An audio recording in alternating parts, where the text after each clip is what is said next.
All right, guys, how you doing tonight? We're here hanging out, watching basketball like we have been doing the last. Oh shit! Guess he saw that Kyrie shot. Yep. Sorry, I'm probably a few seconds behind you guys. No, But you're good. shit! No, good way to come in with the fireworks of emotion during the playoffs. I mean, that's what it's all about, and that's what we've been doing. We've been just hanging out with people, and we're starting to garner some traction. I think the jersey poll idea, Mike, I think it might have worked, man. You got people hyped up. I think it's like Harry Potter, man. It's like the Sorting Hat. People think they're gonna get some prize at the end. Everyone's lining up, seeing what somebody's gonna get something. I mean, we can't just say we're promoting something that's not gonna. But exactly. So I said whatever hits first, whether we get 100 subscribers on YouTube first or 100 subscribers on Twitch, we'll have some giveaways. Obviously, we're a smaller channel, so don't expect the giveaways to be like Donald Trump level stakes or anything. But let's get back to maybe Trumpy Bear. Yeah, maybe.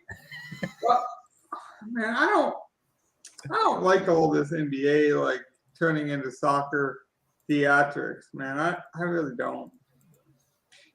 But I would do it. That's the thing. Is I don't like it as a fan, but I'm telling you as a player, don't hate the game. I because you got to. I mean, but Mike, I gotta say, why are people having so many fouls jump shooting wise? Like, why are we following so many jump shooters this playoffs? I don't know. I think maybe the refs are just calling it more. They're more aware of where, they're calling that foul where if you end up in the guy's landing position, then it's a foul. And so then also the offensive players are more aware of that. So they're taking calculated landing positions. Yep. They know how you're going to jump, and they know, all right, you might not jump into me where you're going to foul me, but I can probably get you on the landing and stuff like that. Like, there are so many guys that have been perfecting that stuff, like Harden, and where they just get these extra foul calls and they might make the shot. Durant, man, you've been pressing. He's been pressing so much, man. That's a bad shot. It's what he does. That is early in the shot clock.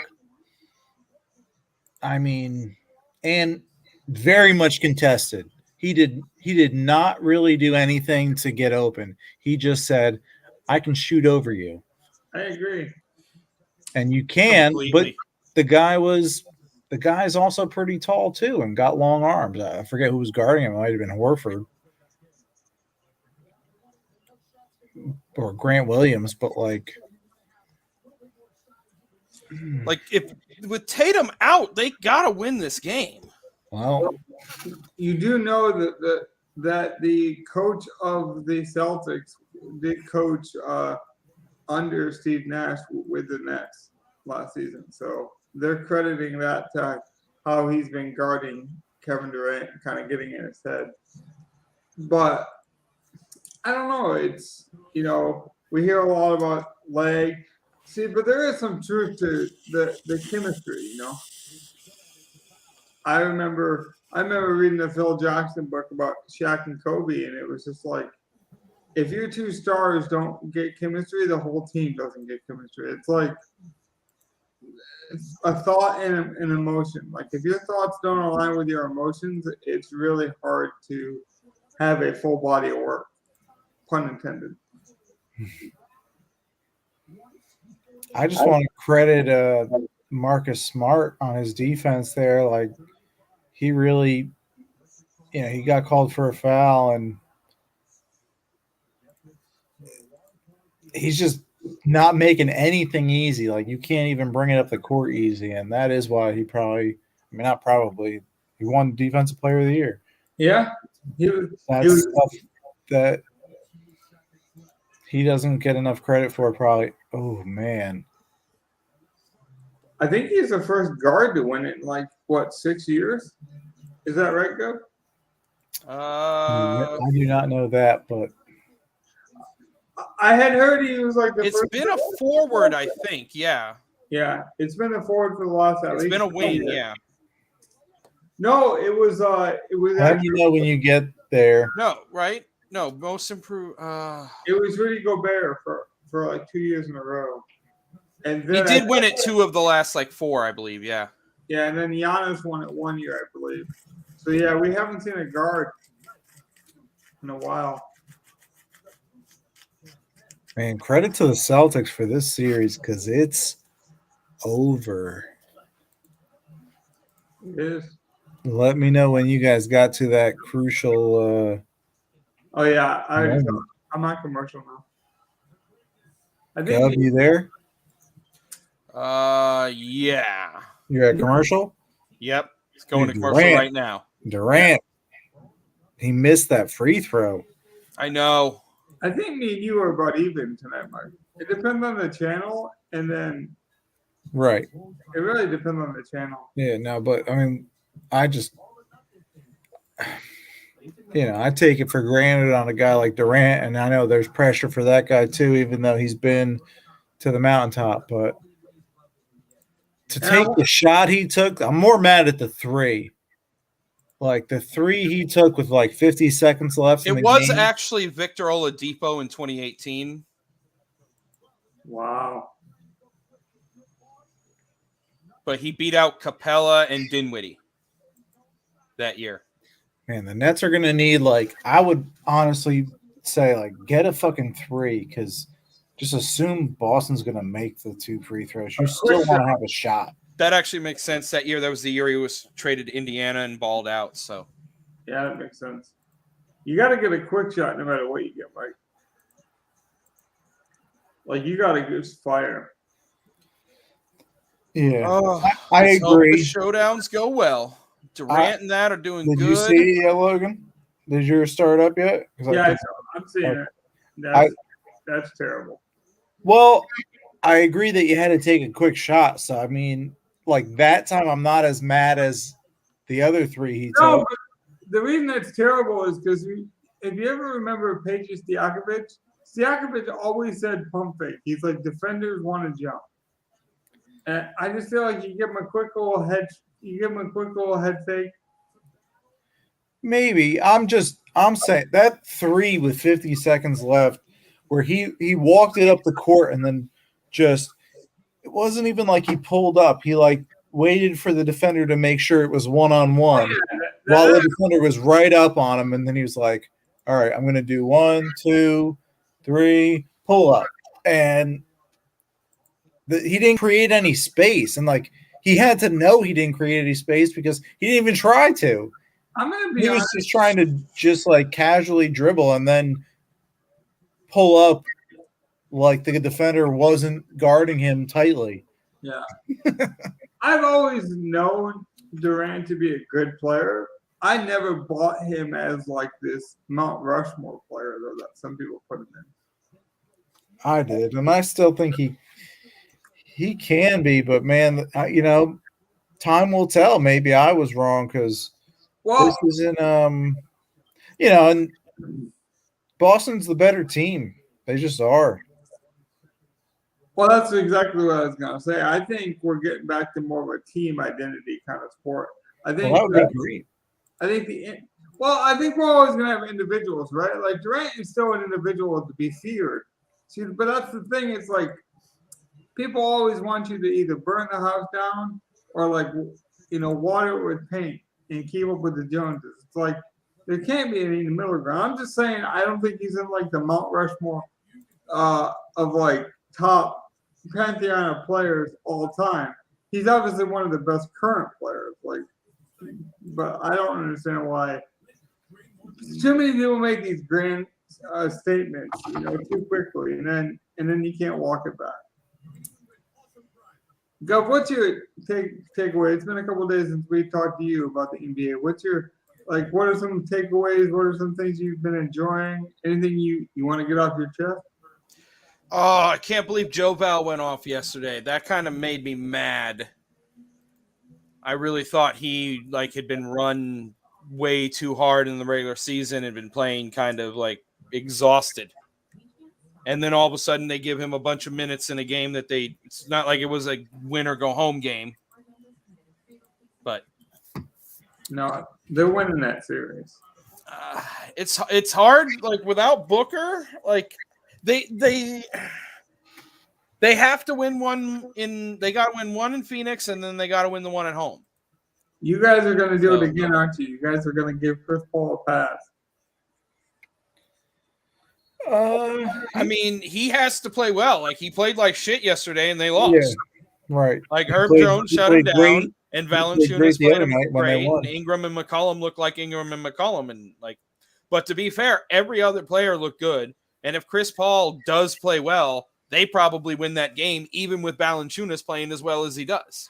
I say this as a basketball purist, and I mean this. I don't mean this to troll. Chris Paul, please let this be your final season or next season. Don't go on. Don't do the 6-man thing. It's not good, man. Don't do the Derek Jeter, Tom Brady, Willie won't he hula hoop, man. Whether he wants to announce it, into the playoffs and let that be his big moment, or he wants to do one more season. I want to remember Chris Paul as this really good lob thrower, this guy who led a bunch of young men. I mean, you got to realize he was part of the players union too, and a big advocate for a lot of their union movements, a lot of their organizations, especially during the Black Lives Matter movement that mattered a lot to players. If it wasn't for Chris Paul, I don't think we get a bubble season. I really don't. He brought the guys together. Me and Mike talked about how divisive the other day the vaccine stuff is. Is Kyrie a terrible person? Is he? And it's no, it's somewhere in the middle. He's not the only unvaccinated guy. Well, yeah, but he became the stamp for it. So that's the name everyone knows. So I'm just using him as an example. He was already a controversial person. Right. So they saw him as the easy person to target as the black sheep of the NBA. But to get back to the larger point, don't you guys agree? Either one of you can take this. I'll shut up. But don't you agree that Chris Paul shouldn't squeeze the orange all the way? Leave some juice to be desired, man. I think Michael Jordan did the same thing. I really like that move. I think he should play until he wants to, and I'm not here to tell him how many years he's got left. I don't like to speak on that unless a guy's really in decline, and I don't think he's in decline. For certain UFC fighters sometimes, and I'm not even saying some of the guys I think I'm not telling Cerrone or somebody like that to hang it up, because maybe he does think he's got another shot or two to really turn it around. He's taken enough of a layoff or something like that, or not to get too off topic, but I don't like to tell people, I don't like to say when people should be fired too much. I really, in general, I might say they're not a good coach or whatever, but yada, yada. But well, that's why I preface it by saying as a basketball purist, just as a fan, here's what I think he's good. He's not doing any 6-man stuff anytime soon, like you were saying. I think he's an all-star point guard. I don't think he's an all-star anymore.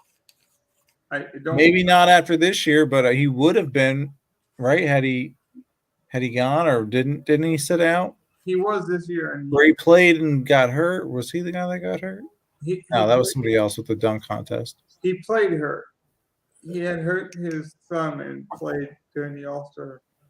Oh, and then he sat out. That's right. That was the thing you didn't like about him. So, but what I'm saying though is, as a purist, I don't want to see Chris Paul diminish to the point where he's playing a 6-man role.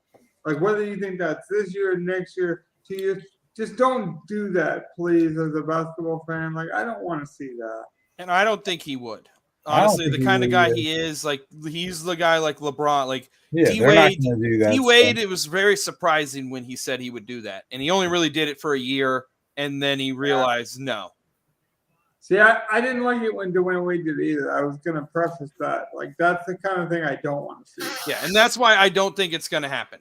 I feel like when Paul's done, he's done. He's not going to come off the bench. Yeah, and I don't think he's that far from done because let's be honest, and they have a great team, but they are the number 1 seed, and he's the point guard of that team. Like they had Yeah, a great but season. they Even if they get knocked out, to in be this fair, round, they are now out their best player. they are. All right, like you lose your best player, it's hard. And It is, and they might basically lose this everyone first round. stepped up, and if Chris Paul would have gotten 20 points, they probably win that game. I think he only got like 12 or 14, and they lost by 4. What was the score yesterday? No, they lost by a good margin. Yeah, they won game 3 without Booker, so you gotta. Well, they had him the first half, and Booker had a No, decent first half. Game two was when Booker went out. Was it? Yeah. They won game 2 without Booker. Granted, that was at home. And But again, they won him without the second half. But also, wasn't game 3 another game where like Chris Paul had like 19 points in the fourth quarter? Yeah, but that it's just like if Paul plays like shit, he has to be the one to step in for Devin Booker since he's going to have the ball in his hands. See, no, I disagree. That game was not close. If you watch that Pelicans game, that's okay. So at halftime, the Suns made a run and got back in the game. But the first quarter was, if you look at it like a UFC fight and you looked at it, the Pelicans dominated round 1, which would have been the first quarter. They let off the gas in the second. The Suns definitely won the second quarter. But that third quarter, Ingram, and excuse my language, I don't know how else to say it. He said, "Fuck you, get out of my way. I'm the best player on the court." He sure did. He literally took over. He showed you everything. He showed you a monstrous dunk. He showed you a Dwayne Wade circus layup. He showed you tremendous defense. I've never seen him play defense. He showed you why LeBron should have never had him traded. Yeah. I mean, it's funny. The only player Kobe was wrong about so far of the young guys he gave an endorsement to before he passed, like in that year to 2 year span, is Trae Young. He was really high on Trae Young. But he was right about Booker. He was right about Ingram.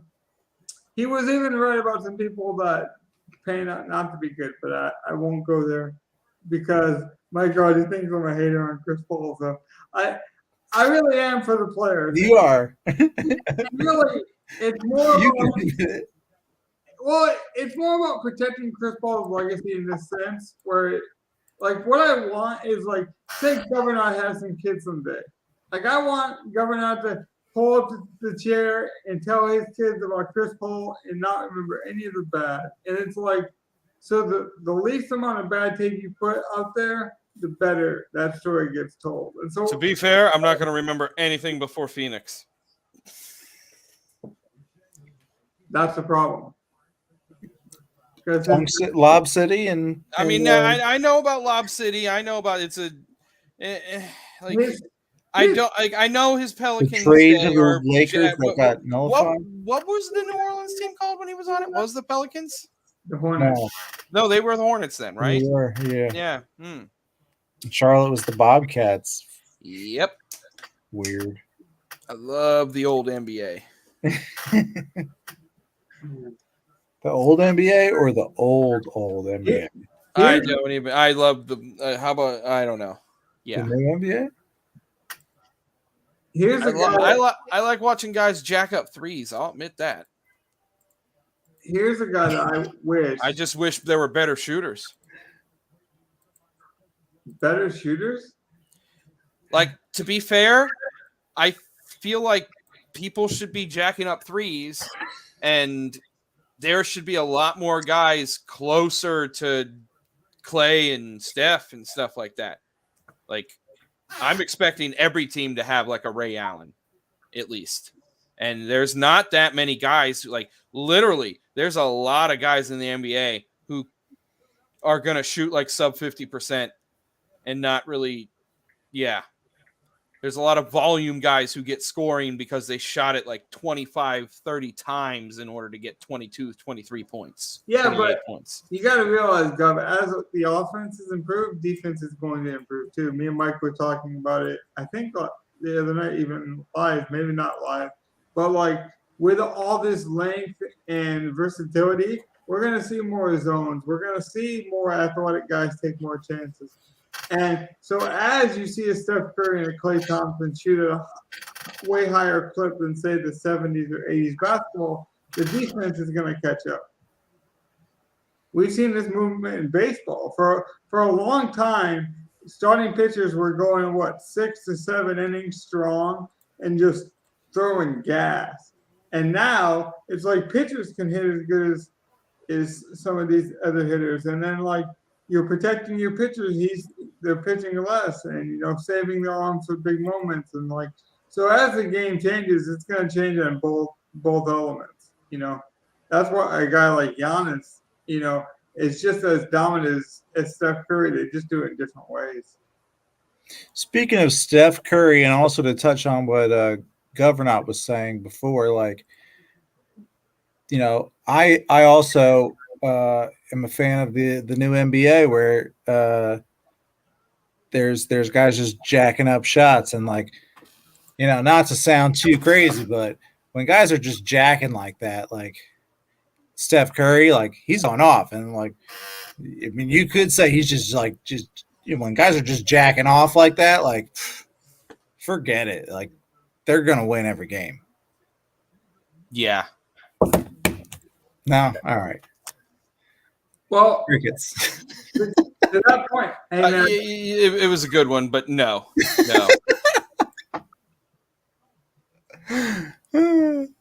I'm gonna leave that one alone.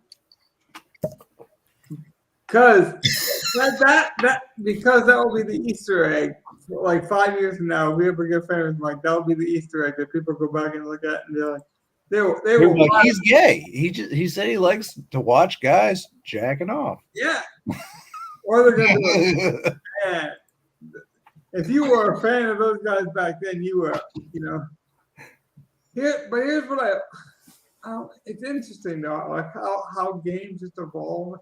And then, like, I actually like that everyone thinks they're Steph Curry or they can shoot a lot of threes, whether you're Jack or Jill, for that matter, to use a different analogy. But here's what I like.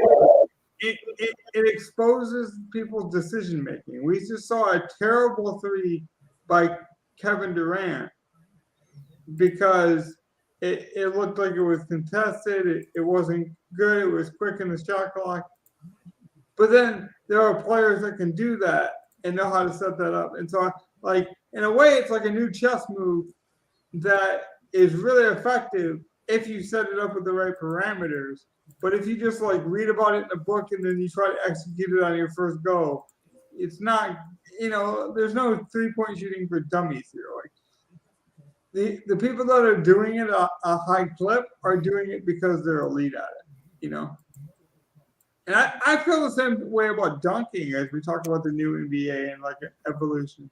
It's like, yeah, because Giannis is dunking like crazy, that doesn't mean everyone in the NBA needs to dunk like crazy. Like, there's a reason these guys are superstars. They're supposed to be specialists.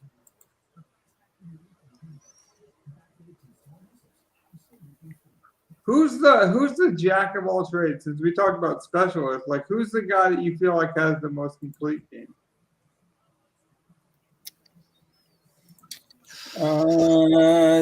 Maybe I Butler. Butler is very close because he plays better defense than I was going to say Giannis, but yeah, people play better defense than Giannis, and Butler plays better defense than Giannis. But he can score, he can Giannis rebound, he has a decent court vision, he can play some Giannis point. is even being a better 3-point shooter now. Like, yeah, that's why I'm like if Giannis, Giannis, I would go Giannis. He's the guy right now. Like, he can do everything. And who can stop him? I was about to say he can do everything and at a top level to everyone else in the NBA, where you would need like the best in the NBA to stop him from doing stuff. And whatever they could stop him from doing, he'd just do the other thing he's really good at. It's like, oh, okay, I can't dribble and drive on you. I'll jack it up from 3. I'm getting better at that. Yeah, if he starts being able to be like one of those guys that starts jacking. But that's what I'm saying. Like, I feel like so many guys underestimate how good being a shooter. Like, didn't Steve Nash make a Hall of Fame career out of being like a great shooter? Like mid-range, jump and jive, hit that mid-jumper, hit every fucking free throw. Like that, it's basically his game for 20 years. And 13 dimes a game for exact and court vision. Like he was the perfect guy to do that. Like probe. Like the only thing he was missing was the height and body to like jump up for rebounds. Well, let me get my guy out there so then you guys can react to it and then we don't get lost. Last time we gave predictions, I was the last one and I had to wait till next show to give that Pelicans call to the finals. Mind you, I called it when they were down in the playing game. They weren't even in the playoffs yet. Yep. And my all-around player is a guy who doesn't get talked about but is always there and everyone always remembers him during the playoffs and forgets about him during the regular season. Mr. Donovan Mitchell himself, I feel like, is one of the more complete players in the entire league. And if he didn't play with an aging team, with no, like if he played with one other superstar or a marquee name to get some marquee attention, I think people would realize just how well of a game he is. He's one of the better defenders for a superstar, like in terms of effort. Because if we're being honest, Gov, Mike, either one of you can comment for a minute if you want, but a lot of these superstars could play defense, but they got to conserve themselves for such an 82-game season. You know, they got to pick and choose their moments. Like LeBron. Oh, yeah, especially as you get older. Even LeBron, you know, especially LeBron, like as you get older, like LeBron. Or even like we saw Blake Griffin, you know, come in and even try to play defense for the first time in like 5 years. And I don't even mean that as a shot. It's just like, at some point, you got to reserve your energy. I feel like Mitchell is still young enough where like you get longer stretches of effort. So that defense is there. He's athletic. His shot's improving. To Gov's point, I mean, Gov loves He's clutch. Yeah. Yeah. That was the one thing I wanted to see from him, and like he's been doing it. So it's like Giannis is the guy for me. That's where like I would have given Giannis MVP. Like Luka's my guy, but Giannis has just been balling. That's why I have Milwaukee playing Golden State in the finals. Don't get me wrong. Giannis, and trust me, if this comes down to a Golden State would Golden State be playing the Pelicans next round or in the finals of the Western Conference? I'm not sure. I think it would be in the finals. Western Conference Finals. Yeah, because the Pelicans would be playing the winner of Dallas, Utah. Yep. Yeah. So watch a Pelicans Golden State Western Conference Finals might be pretty sick. I wish. That Please. would be pretty sick. And then you and me that'd be a good way to battle it out. Please, Golden State, try to run that 3-guard lineup against. I love their small ball destruction lineup. This is exactly what won 72 games. It's that exact kind of lineup. No, sir. You give me Poole, Curry, Clay, Draymond, and Wiggins. Boom. Yep, Jack. Dirty. It is. Yeah, if they're hitting their threes and you got two guys who are Hall of Fame 3 hitters, they don't even need Draymond, who's scrappy as crap. No, he just has to facilitate and rebound. Yep. Literally, just facilitate and rebound. He could come off. They could play 20 minutes in that 5-man group. Draymond might not score a bucket. He'll get 8 rebounds and 7 assists. Yep. Offensive rebound and kick it back out. Yep, and Clay's open for the 3, and Steph's open for the 3, and Poole's open for the 3 or the drive. Yep, you can't guard all of them. And then Wiggins is just a literal like. Also, there's a reason Wiggins was an all-star alternate. Yeah, that's what I'm saying. That's why I told you guys, like, I got Golden State. I like this Pelicans. It's looking so much more like a good pick. And I'm loving the fact that we might have a great Western Conference. That's going to be an amazing Western Conference Finals. Okay, I gave you guys all the time in the world to talk. You're good. Brandon Ingram Herbert Jones, they got size to throw in those shooters. I would love to see Poole try to shoot over Herbert Jones the way he should. There is not a defender to Herbert Jones level. Oh, Draymond. I was about to say Draymond's going to kick Herbert Jones in the nuts first game. Oh my God. Well, if he does that, Herbert Jones will come right back at him. Herbert Jones is not back. Oh no! Oh shit! I They forgot. will That's what both they have. kick each other in the nuts. That's what the Pelicans have Jackson Hayes for. No, in all honesty, if you go back and watch the Phoenix Suns game and with Herbert Jones, it is widely thought that Herbert Jones is the reason Chris Paul crumbled near the end there, and then He was guarding him a good bit, and Herbert Jones is a beast. Like, I'll give you that. Like McCollum, Ingram, Jones, Valanciunas, and then throw a body. Jackson Hayes, Trey Murphy, Larry Nance. Just throw another body in there, and I think that's a solid. That's more solid of a team than I thought they'd be. But I also thought that they had run Valanciunas into the ground, and it was basically going to be streaky CJ and Brandon Ingram. And CJ hasn't been streaky. Brandon Ingram has been an absolute stud, and Valanciunas at least has a few games in him still. Well, he shit the bed game 3, and Paul looked great. In this last game, he was amazing, and Paul looked like crap. Sorry, talk. I will say though, Be right back. the reason I bring that up is if you remember in football, because I know you're a huge football guy, Aaron Donald went at Penei Sewell, and Sewell gave it right back to him. And that was the Phoenix Suns game with Herbert Jones. I view Chris Paul a lot like Aaron Donald, where like he's way feistier than he gets credit for, but he's so humble and respected amongst the league for like his grit that a lot of people don't go back to Chris Paul. And the fact that Chris Paul was just giving it to this rookie, and the rookie had the confidence to come back, I don't know, man. The Pelicans, win or lose, are playing with an energy and a almost a March Madness like 16 seed. Like we weren't supposed to be here. You guys thought our best player was Zion Williamson. He not only does he break out his shoes, he can't even get on NBA court, and we're still doing it. So there's just like synergy. There's this Cincinnati Bengals, like nobody want to give us credit, and now here we are, and we're not going anywhere. Like, I'm not saying they're going to make it to the final. Well, I did say that. That's my personal belief. I just don't want to put that agency on all of you here. But I think we would agree that they're playing with an edge and a ferocity that right now is unmatched. Their energy is unreal. It is. Like, they are playing on the high end of all their stuff. 100%. And I'm not saying the Nuggets are going to be the team to do it, but I will say I do think a team this year does come back from 3-0. All records are meant to be broke, Gov, and eventually I just feel like even that one's going to get broke. Yeah, it very well could be. I mean, when I was a teenager, I remember people thought an 8 seed would never beat a 1 seed. And then Baron Davis just put it on Dallas. So it doesn't happen till it happens. You know, people thought that the Nets were going to give Boston all they could handle. Like, I'm just saying, like, the NBA is so fun to watch, like you guys have been talking about. Like, styles make fights. We're seeing a young movement in the UFC. We're seeing a young movement in golf.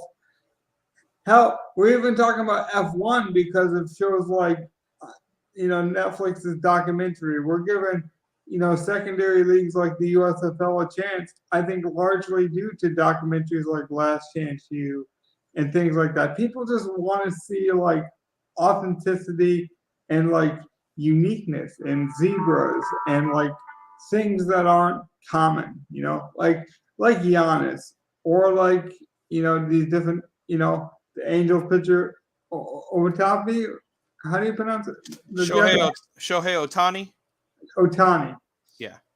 Yeah. So like, this is what I would call the unicorn era. I mean, even Luka, is he a forward? Is he a guard? Does it even matter? Yeah, the positionality has been really like non-existent the last year or two. Like they Another- really are. Debo Samuel, not the I did interrupt you. I'm sorry, but Debo Samuel, another example. I just think this is the era of the unicorn in all sports. Might be. I mean, It very well, like it does seem like there's a lot of guys. Although Debo, I'm not sure if you asked him, he might not like that he's being used as a running back as much as he was. well, true. He might be on his way out of that tunnel. But what I'm saying is because he did it, because it was the innovator, and it might be the coach that made him do it, but because it was introduced, we're going to see more of it. Like a guy like Sky Moore, who will get drafted, and maybe he will. I'd be willing to bet he'll get drafted. He's a Western Michigan wide receiver. He might get drafted in the first round based on that same kind of gimmicky unicorn position, but he's definitely going to go in the second round. Rondale Moore of the Arizona Cardinals kind of had a similar draft, So we're just seeing a lot more versatility in a way. So Right. like we're getting away from the Michael Jordan, I'm going to go play baseball, and we're getting, hey, I'm going to be a football player on the basketball court, like a Edwards from the Timberwolves. Like I'm just going to be a physical. I like it. I love it. Because the people who are bad at it shows in their decision making. Like if you try to be Steph Curry and you're not, similar to Trae Young's shot attempts, the other night, it's just like that exposes your decision making, which is a much better way to approach, whether a guy is good or not. Wow. Oh, sorry. I'm just watching this game. No, go ahead. I need to tag out anyways. Oh my God. Like I'm just, I'm trying to watch these games. I'm trying to check all my stuff. Basically, Gov, if I was in the Royal Rumble, I was trying to sneak my way into one of the turnbuckles and take a nice little rest. Maybe let Steve Austin palm me with a couple of boots if somebody else does some talking, but nobody's here right now. Oh, you're good. Like I'm just trying to keep track of all this stuff. Got like 5 windows open. So I'm sort of new to chatting in this, but let me try to pick it up for you a little bit. Like this game is going off good. Bogdanovich is cold, but people are doing about what I figured. Luka's playing solidly right now. Doesn't look like the Caps hurting him. No, he played great in that first game back too. That's why I touched him again. And he is such a key because of how he can like play so many positions down the line. Like he's a great point guard, but he can shoot, he can guard the 3. He's even big enough where if you wanted to go small, he could be like the Andrew Wiggins on a team. Yeah. Like that makes that's why Dallas is kind of sneaky. If they had someone like the guy I would want to upgrade would be like Royce O'Neal, or no, not right. That's Utah. It would be like Kleber, Yeah, they Powell. Like those are the guys that they needed. Like they could really use a stretch 4 big kind of guy, like a nerd. Porzingis that didn't get hurt all the time. Porzingis. Yeah, that they got rid of. Yeah, that's really what they need. But Porzingis needed the ball too much. They need more like a movement secondary kind of guy. They don't need him to be the main dude. Since Luka's going to be such a main dude. Yeah. Which is sort of what Kevin Love was doing on the LeBron teams. Like that's kind of what they need. They need like someone who will be like the Kevin Love on the LeBron team. I don't know who that is right now. Like if I was a general manager, I'm calling up the Warriors and saying, "What do you want for James Wiseman?" Especially if I'm a team that like is good but not great right now, and like you want to build a culture, but you don't expect him to be like an instant gratification guy. Because I think in a year or so he could surprise people again, and you could see a DeAndre Ayton situation where you're like, "Well, I knew he was good. I just didn't think he was great." And it's like, whoa, now he is great, and now he's getting 20-12s out there, and you're like, wow. So, Mike, I don't know how much of that you caught, but I'd be curious to know your opinion I call this era of basketball the era of the unicorn. I just think, or not basketball, I meant sports. Like we're just seeing a lot of unicorns. Steve Wilson as a running back. Giannis having a non-position in basketball. Like even mixed martial arts, we're seeing more catch weight, more like magnificent, like super fights. You're just seeing a lot more versatility in all sports. What's funny is at first I thought you said this is the era of the uniform, and you said then you followed it up by saying we're seeing a lot more unicorns, but I thought you said a lot more uniforms, and I was like, oh yeah, dude, the teams are getting so carried away with these uniforms now. Like every team's got like 3 alternates, but I realized afterwards you were talking about unicorn. Which you're right though, like. Kevin Durant was almost like a unicorn when he first came into the league. Like no one saw guys that big who could shoot with handles. Basically just LeBron. But he couldn't shoot like Kevin Durant could. Yeah, that's true. And I don't even think Kevin Durant came out as a better shooter out of college. That's why LeBron didn't go to college. He never some of these guys are really go get an education and practice your shooting for 2 or 3 years. Bulk up. Then get just think of how do that in the G League now and still practice their shooting probably a lot more. Yeah, I forgot college might be the free ride, and then you can get a backup plan. That's you can't play basketball for the key people don't have in sports. A lot of sports guys they expect to make all the money they need. It's like I don't care if you make $10 million a year.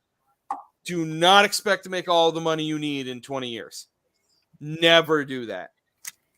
Have something you can do after football, after basketball. When you're 40, 50, have something you can do, even if it just makes you a little money to live on so you're not trying to live on what you did in your 20s. That never works out for people. You have to be great at investing for that to work out.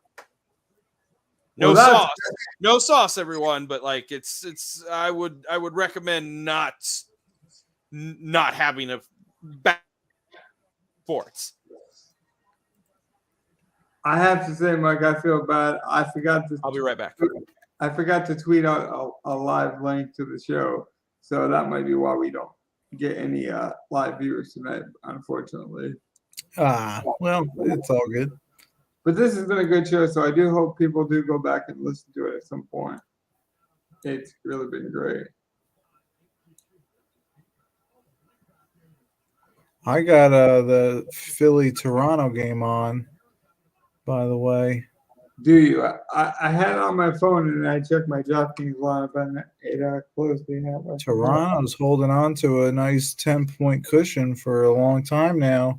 Since halftime, pretty much. They're almost midway through the fourth quarter now and still holding on. And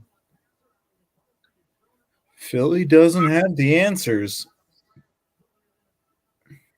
I do have to say, in terms of answers, though, one good answer about having all these streaming, like using YouTube TV and these internet TV services, Mike, is you get it on all your devices. So, in a scenario like this, I can watch TNT on the big screen, and then on my phone, it will allow me to use the same service and pick a different channel.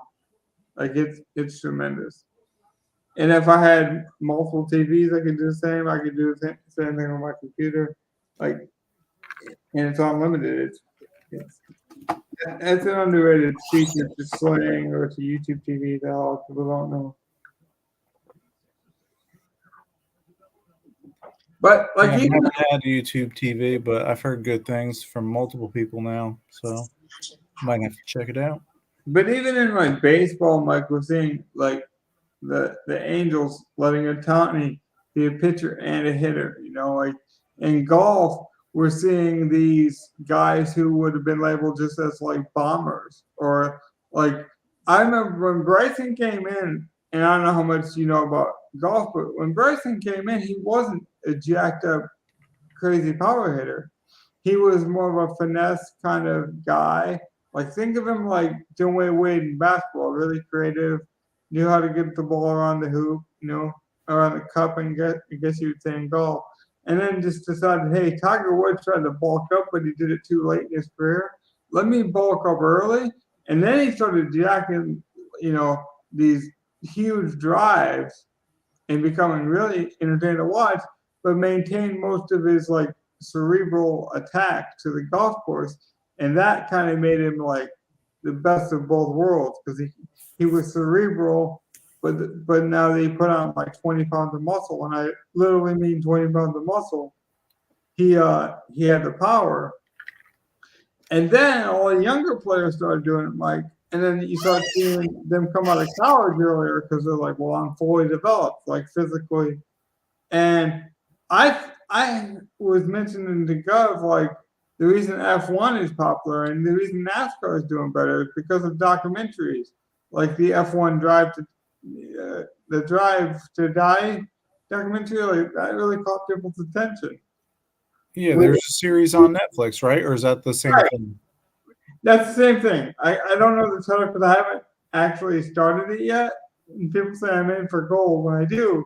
But I do think that behind the scenes footage has led to kids having more interest and being different. Because like when you just see these guys as superheroes or something, you think of them in that way. But when you start to see them in all ways, I don't know. I just think that speaks to like the diversity of them as people, and then maybe that translates to physicality. Because I mean, I don't know what it is, but we're just seeing a lot more versatility in all sports. I think go ahead. I was about to say, I feel like that's the evolution of sport. Like I was expecting that kind of stuff in most sports when they evolve. You get more versatility. Okay. As that's why I'm sort of like surprised that in basketball, I guess they decided to go with versatility in allowing people to play multiple different positions and sort of getting rid of positionality. Now it's sort of just like, yeah, any 5 players that will play together well on the court just sort of work. I don't need specific stuff because of how well everyone plays and these unicorns you have. But then there's still the fundamentals that are sloppy in a lot of places, even at the high level. Well, like I was trying to make the point earlier that like watching the USFL, there's been like one really good game out of their 4 every week. And the other 3 have been to meh. And to be fair, in the NFL, you get 14 to 16 games a week with all the island games and the Sunday. And there's usually 4 or 5 good ones, and like the rest are meh. So True. that's kind of on like if you scale USFL up, that'd be 4 to 16. Even if you give the NFL an average of 5 or 6 for every 16 games. Yeah, they're not. That's still not horrible bad. So like I feel like the fun, like there's so much talent and we are getting these unicorns because people are seeing what was done in the past and building on it and doing more and being able to do more. But I don't see it's like the versatility is not coming with efficiency. And I don't know how to feel about that in a lot of sports. So what? Like I see a lot of these guys doing everything and being able to do everything and trying to do everything, but are they really doing it well? I think so. I don't think this is a flash in the pan, Gov. I see this growing. In fact, again, I agree. I think it's growing. This is sort of how I thought. I'm just hoping to see a curve of efficiency up with it. Because I feel like we've sort of hit like the amount of players with this versatility is increasing greater than the skill of all these versatile players. Maybe, but I think we're getting too much of an upper 1% of them. It's like, yeah, there's a lot of versatile players, but none of them are Giannis. Even the Durants are not Giannis. Yeah. Now Giannis it's like is going to be tough to. Okay, but that's the thing. It's like even the Jimmy Butlers and like those guys are really good, but I think we're starting to get too much of a 1% upper echelon of those guys. coming up, and I don't want to see that. I don't want to see like everyone's trying to be versatile, and there's one really good versatile, and there's one like superstar versatile player, and then every team has 3 guys who are at 80% of that dude. But I think that's a good thing because then you show your true colors and you find out if you're good or not. Like, I think we found out that Trae Young is not Steph Curry because... Okay, 100% agree with that. Agree with that 100%. We need more guys like just coming out trying to prove it, and we need to see that more. I feel like there's not enough of that. Teams coming out trying to prove it and see what's going on. I don't think we get enough of that competition in our competitive sports. A lot of guys are coming out there and like playing for their check.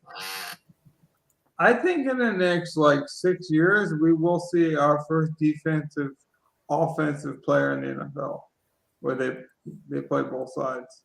Cornerback, wide receiver could definitely be coming soon.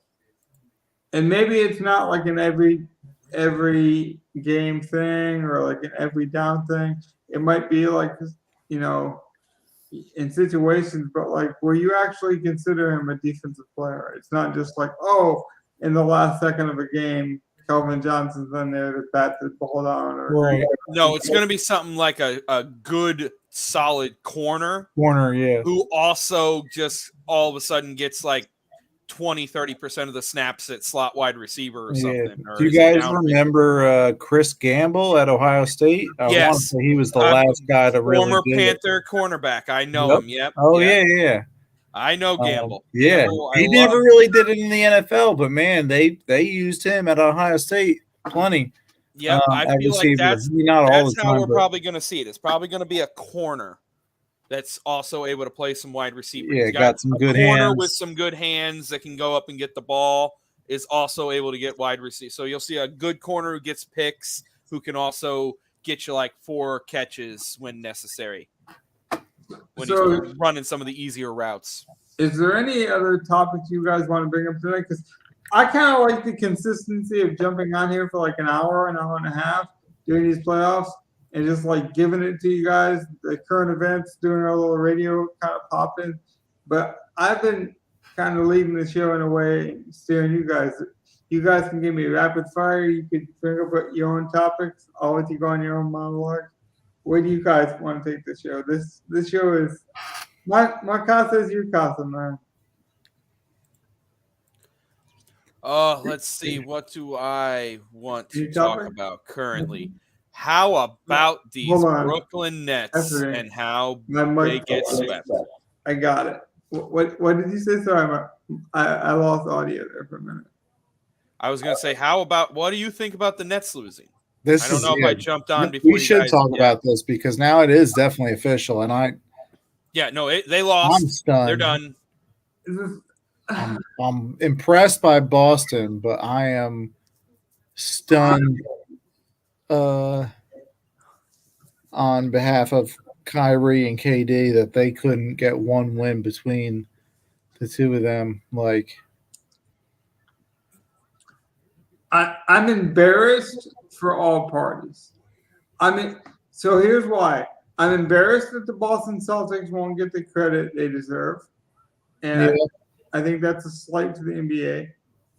I'm embarrassed that a guy like Kyrie can make such a stand, and I agree with his stand and his reasoning. He can make that stand, but then when they need you on the court to make that same stand and show that same maturity and to show that you're a leader, you're telling people to suck your dick in Boston and you're belittling fans that shouldn't be on your level. Like, and I'm not saying you're wrong because emotions have gotten the best of me too, Kyrie, but this has become a pattern. And like when it's just raw emotion, it's one thing. But the fact that you feel like you have to defend your dignity against every 16-year-old that's ever going to say anything bad about you, I just don't get it because from a social standpoint, you make such good, strong moves, whether you agree with them or not, he stands by them. But then when he gets on the court and that competitor just gets going, on the court, then he wants the jibber jabber like a high school student trying to impress the girls at the dance. I'm embarrassed by that. I'm also embarrassed that people think that Kevin Durant is like 25 and can just like put the team on his back. Whether he can still do it at this point or not is kind of the Chris Paul argument that I always bring up. And everyone always assumes I'm just being this negative Nancy to all these old guys. It's because I don't want them to ruin their legacy. Just because Durant did it in the past, or just because he might be capable to do it for one game, doesn't mean he should. They brought in Steve Nash, a Hall of Fame player, to relate to these players, to take off some pressure from the media. They brought in Kyrie to take some pressure off of Durant.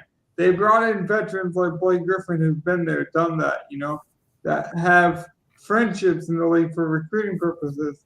And it was a failure. And here's the thing, everyone's going to say, oh, whose fault was it? Was it this guy? It was all their faults. They all had, magnified faults and successes, or could have, should have, would have been, they all contributed to the house falling down.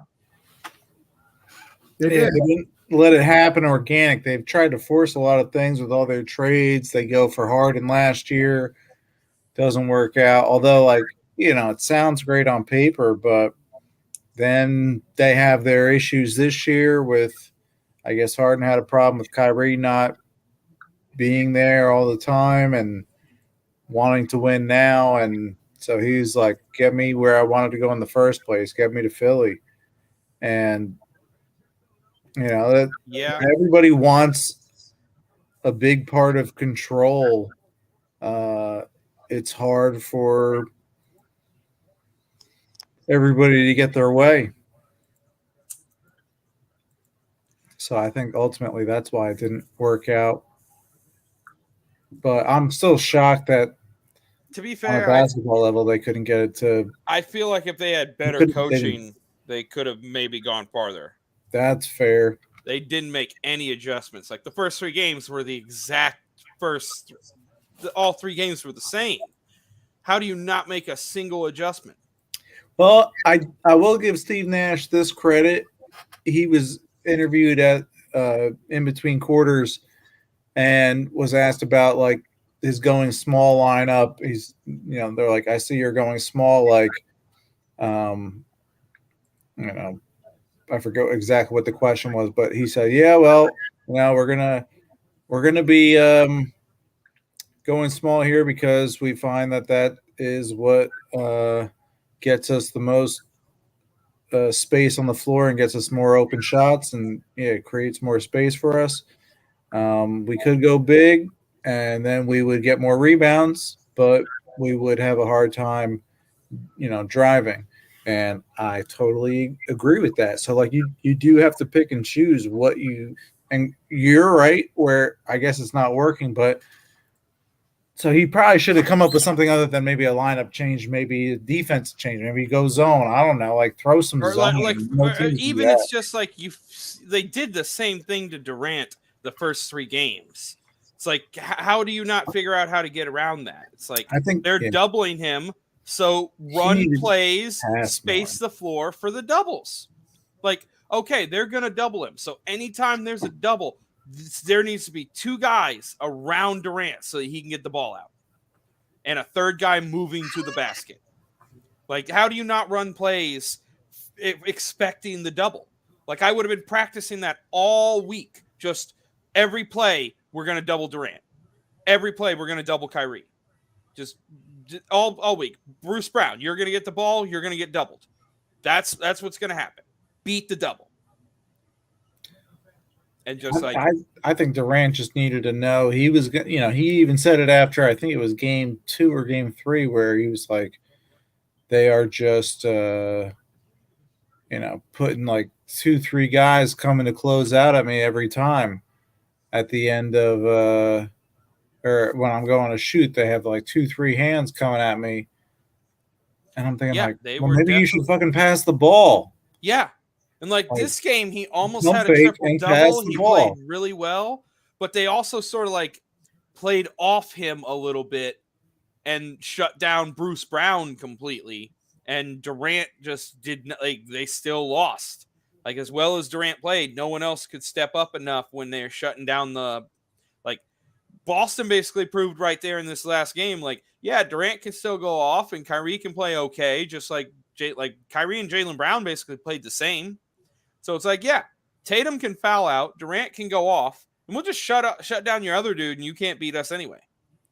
Like, I love Boston. They look really good. They do. I feel They're gonna really play like I feel Milwaukee, good. though. I was about to say I feel good about Golden State, and I don't feel as good about Milwaukee if they don't get Middleton. Well, that's true. If it's Holiday and Giannis, that's essentially Kyrie and Durant. It's an upgraded version of Kyrie and Durant, I would You're say. forgetting about Money, Grayson Allen. Oh yeah, Duke You boy. can hate the Duke player, boy. but you can't hate his game. Oh, I can hate the player. I can hate his game. I can hate his team. I can hate his mama. I can hate them all. Like, oh, His offensive game, he's not scared to go up against anybody when he's on offense. no, he's not. He is. He proved it. I believe it was his freshman year at Duke. He came off the bench as their sixth man that year, and I want to say it was in the championship game. He had a big performance that kind of came out of nowhere. If it wasn't the championship game, it was the Final Four game, but I think it was the championship.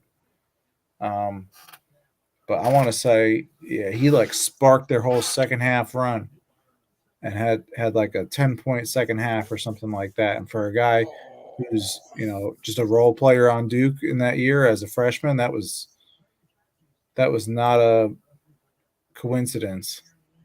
And then he went on to have a piece of shit career. And when I say piece of shit, I mean like his career wasn't shit. He was a piece of shit during his career, the rest of his time at Duke, because he kept doing these stupid trips and fouls and what just dirty plays like only a scumbag or a piece of shit would do. So that's why I use that language about him. Yeah. Okay, I can get that. But he's got a good game. He's a good player.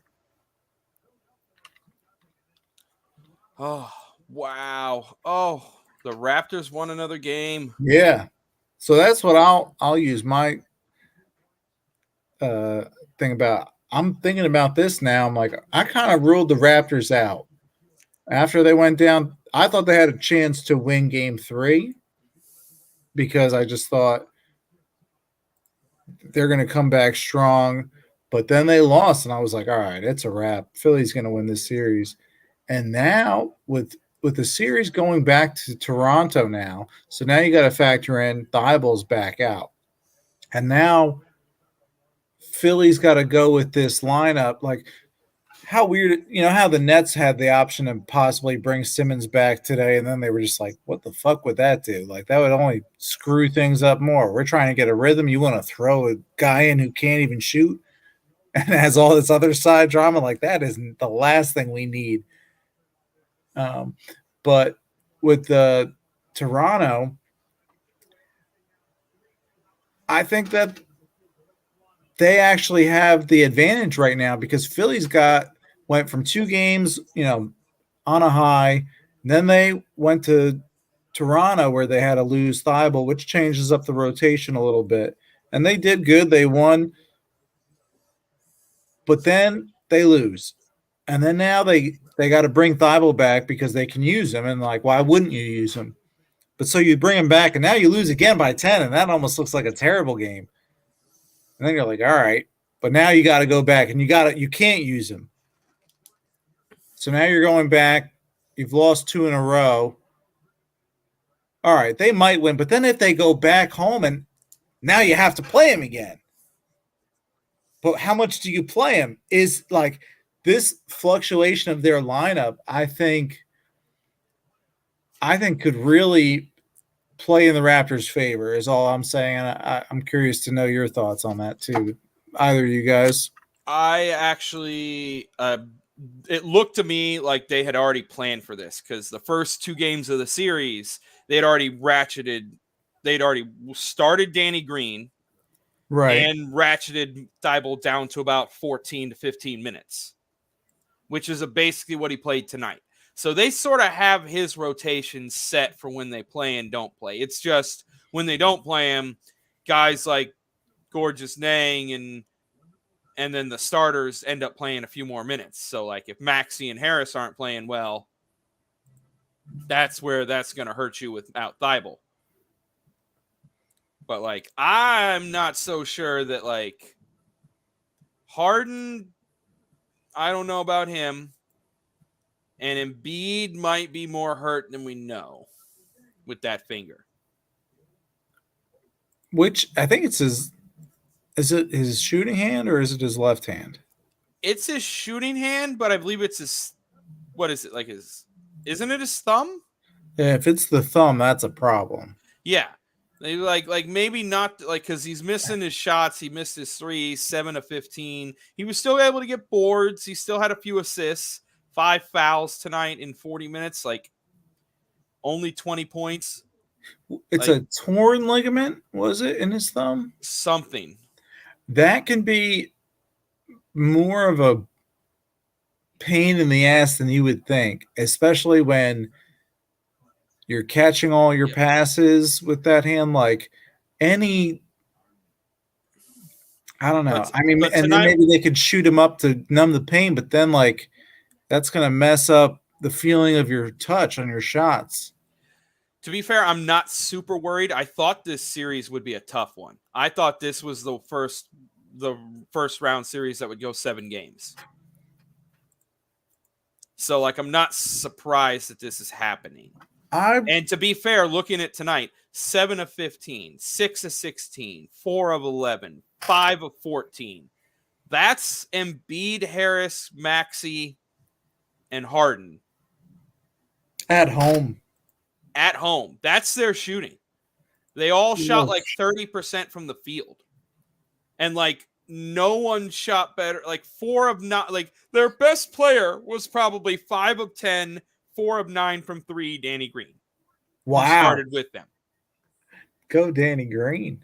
So like they lost by 15 and they had one of their worst shooting nights they could at home. So I'm not sure. This game might go 7 because Toronto could win in Toronto here, especially if they get Van Vliet back.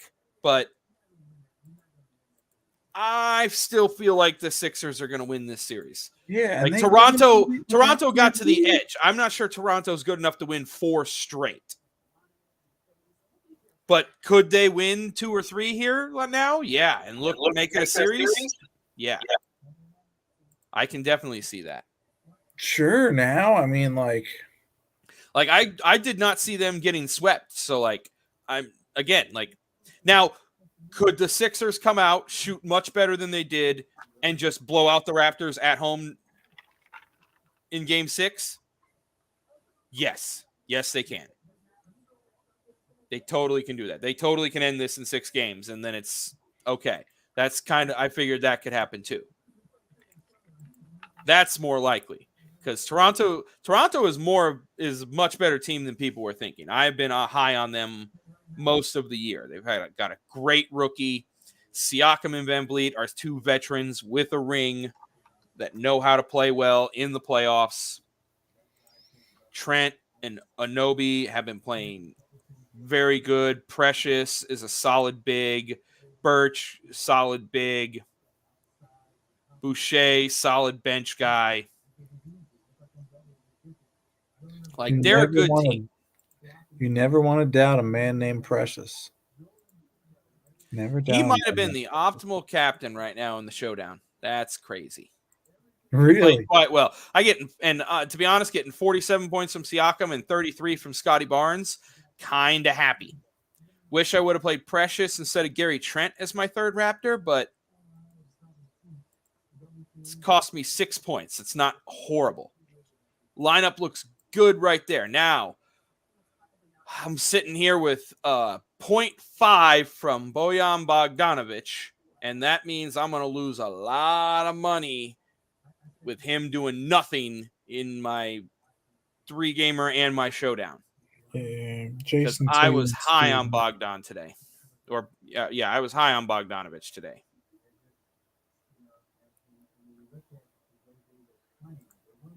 I faded Gobert to play Bogdanovich, as a matter of fact. And that's this dumb move. Let me get in here and make this point. I was saying Yes. that we didn't talk over each other. Is I actually dropped out because my computer decided to restart. But it bled into a good example of what you guys were talking about with like Thibault and not Thibault and like, look, if you're a playoff team, it means you have talent and it means that you should be able to adjust.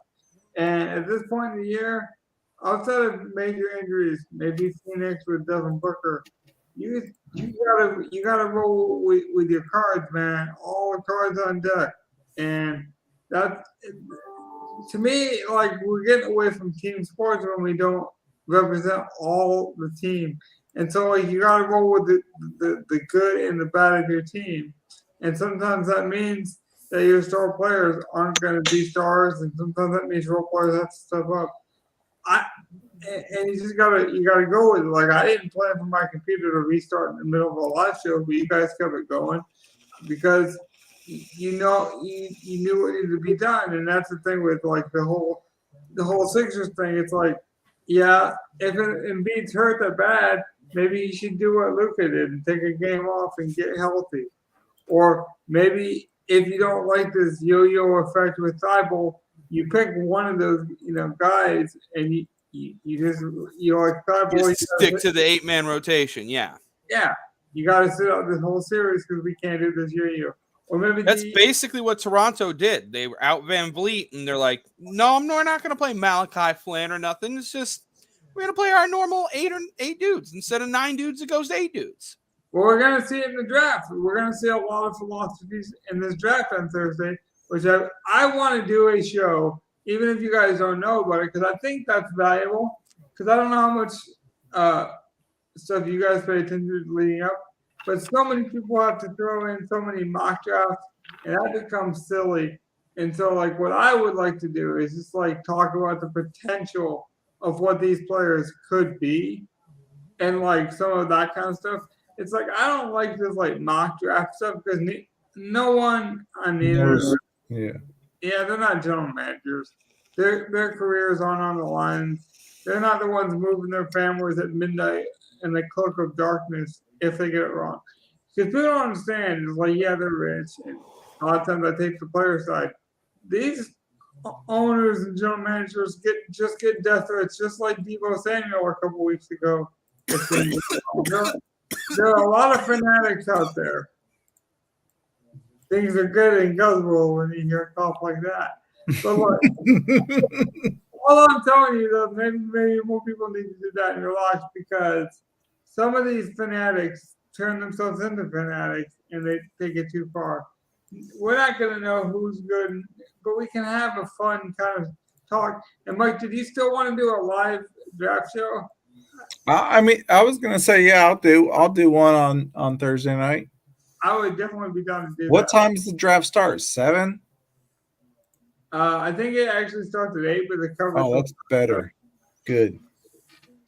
But I don't watch the mainstream, just so you know, so we'll get it from all different angles. I watch the PFF, Chris Collinsworth professional football commentary because he gives you the good and the bad. So no matter what you guys are watching, as long as we got the content, as long as we're having fun, I think we're good. Is there any other topics? I'm not trying to wrap it up, but I'm also not trying to break the world record just to keep it going either. So if you guys want to wrap it up here, we can, or if you have some other good topics and discussions. We can wrap it up here if you want. Doesn't matter to me. I'm just sort of reviewing all my stuff. Oh, I can't believe I played him.